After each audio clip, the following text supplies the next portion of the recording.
Hey everyone, thanks for joining me today. My name is Justin Nordeste, Senior Cloud Sales Engineer with Zerto, and for today's Master of Disaster presentation, we're going to do a journal and journal sizing deep dive. So the journal plays a pretty pivotal role inside of Zerto. At a high level, Zerto replicates data from protected virtual machines, and we also allow users to recover virtual protection groups to specific points in time based on the configured continuous data protection or CDP history window for the protection group.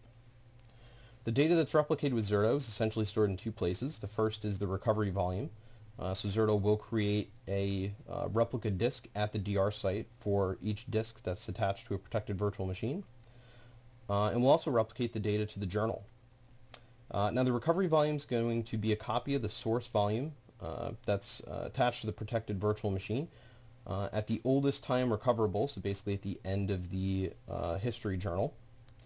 And as data on the protected volume changes, the I/O is going to be replicated and then logged inside of the journal at the DR site. So in terms of what's inside that journal, we obviously had the I/O data of the protected virtual machines, as well as checkpoints. Checkpoints are what Zerto uses as the different points in time that are made available to users for Zerto operations.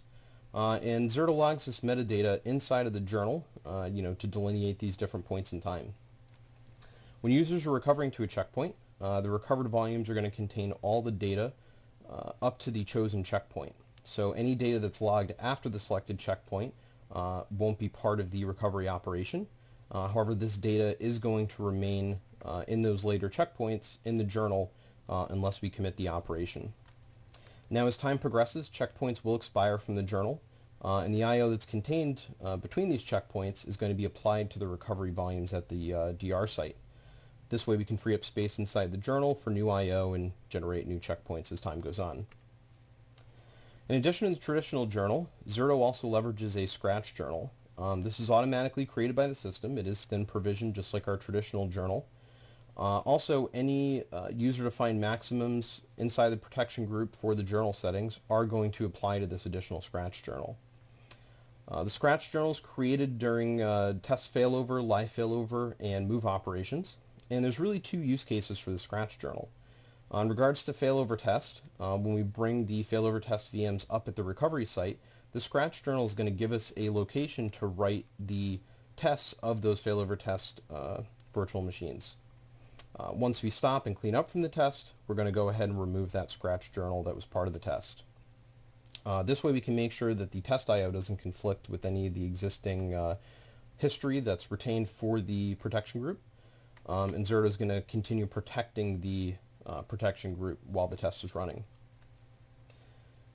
We also use the scratch journal during a live failover and a move prior to the commit portion of those two operations. This way, if the user decides to roll back the operation, the system can go ahead and continue protecting the VPG. The existing journal is preserved since all the writes from the before commit VMs are going to be written to the scratch journal. In terms of a live failover, this is what gives us the capability to allow users to roll back a live failover and then maybe select a different point in time from the available journal history. This way, if the checkpoint they chose for the first failover operation was not sufficient, they can roll it back and choose a different checkpoint from the journal. The management of the storage allocations is completely managed by ZVR. So there is going to be a logical journal per protected VM. Now at the actual data store level, this logical journal is going to be comprised of one or more VMDKs, journal VMDKs for the VM at the DR site. And the ZVM is going to dynamically allocate the storage and then create additional journal volumes as needed for the virtual machine. And these disks are going to provide us the data store space in order to log the protected virtual machine I/O. Now when a customer generates an operation, Zerto is going to provide a list of checkpoints for the operation, and those are going to be consistent across all virtual machines inside of the protection group. So when the user views it during the GUI, there is a single single array of different points in time that they can choose from. However, behind the scenes, Zerto is taking care of all of the checkpoint orchestration and creation on a per VM basis. The journal disks for a VM are basically going to serve as a storage pool. And again, this is going to be dynamically managed and divided, for the logical journal based on that virtual machine, based on the CDP history and the I/O write rate, which we'll talk about in a little bit more detail in a slide or two here. So when configuring the journal, when we're configuring the protection group, there's a couple of settings that the user can manage. The first is the CDP history setting. This is essentially the recovery window. And this is basically how long we want the journal to retain the I/O for the protection group, based on number of hours. So right now our minimum is 1 hour, and currently our maximum is 120 hours of CDP history. In addition to this, we also have the size, and for the size there's two separate settings. The first is a warning threshold, which will issue a warning alert inside of Zerto. And this is basically a soft limit for the journal size for the virtual machine. The idea is that we want to warn you if you are approaching that hard limit. This way, if you want to increase that hard limit before we reach it, in terms of logging more CDP history, nothing will be affected. Now, we do also have a hard limit for the journal, and this will basically mean that the journal is not allowed to grow above this value. The VPG will continue to protect, but we may not be reaching that specified CDP history. At this point, users could choose to either increase the journal size for that virtual machine based on the alert that's triggered, or they can decrease the CDP history for the protection group. Lastly, we can configure the data store location. This is essentially the recovery site data store that's going to be used for the protected virtual machine's journal. The journal disks as well as the replica disks can be storage vMotioned from the recovery site VRA via vCenter. There's a couple of factors that affect the journal size. The first is the history setting for the VPG. Essentially within those checkpoints we have all the I/O that occurred between those different checkpoints. So as we increase CDP history time, there's going to be more space needed for the I/O storage retention. And as we lower the CDP history time, we're going to need less space.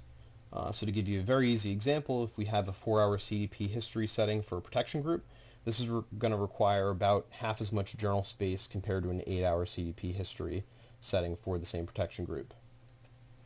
The I/O write rates of the protected virtual machine are also going to affect the size. The I/O rates will change on the protected production virtual machine in regards to their changes to disk. Higher I/O rates are obviously going to result in more I/O stored within the journal, therefore it's going to consume more space. To give you an example, a very write-heavy VM is going to need more journal storage space compared to a less write-heavy VM, since there's more I/O that we're going to have to retain within that journal. It is important to note too that only the protected virtual machine writes to their virtual disks are going to be replicated, since this is the data that we need in order to recover to the selected point in time. So to give you a very basic example of how to calculate the journal size for a VM, let's assume that we have a single virtual machine that's 1 terabyte in size, and the average change rate is about 10% per day for that virtual machine. This is going to mean that about every day there's about 102.4 gigabytes of data changing for that virtual machine. If this is a constant rate of change, this means that we'll get about 4.27 gigs of change per hour, which means that if we have a 4-hour journal history setting, that we're going to need about 17.07 gigabytes for the journal. And at the bottom you can see that I rounded that up just to a nice even 17.5 gigs for the use size of that journal disk. Now in terms of obtaining these details, users can log inside of vCenter and look at the performance metrics for the protected virtual machine. As you can see here, this gives us a nice way to view either peaks or kind of what the average write rate for the virtual machine may look like. And there are some things to consider when sizing the journal. The vCenter metrics really provide a very nice way to estimate the expected journal size. But in general, all VMs are going to have a different write rate on disk. Let's go even further. We've even found that similar virtual machines with similar applications installed may even have different write rates and write characteristics.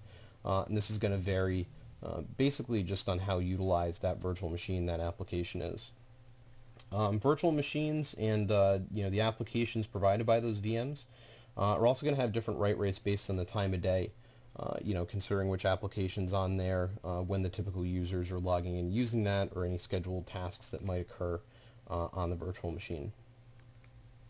Now, in addition to this deep dive session, on our Zerto support portal documentation page, we do also have a download for our journal overview, sizing, and best practices. And this download includes a PDF that goes into even further detail, as well as a journal sizing calculator spreadsheet that can be used to help track and estimate the required storage space for your protected virtual machine journals. I want to thank you for taking the time to watch this video today. And if you have any additional questions, please feel free to reach out to your primary technical contact at Zerto. And I hope you have a great day.